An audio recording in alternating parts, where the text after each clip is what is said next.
Hey guys, how's it going? How to remove deceased from voter rolls. So obtain a death certificate or any official document proving that individual's death. Reach out to your local election office or board of elections to inquire about the process of removing deceased voter. Provide the necessary documentation to the election office following their specific procedures for removal.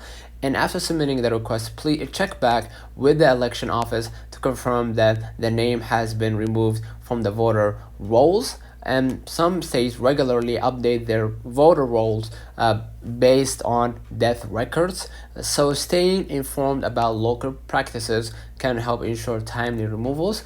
This process helps maintain accurate and updated voter registration lists. So let me know in the comments if this video helped you. Don't forget to like and subscribe, and thank you for watching.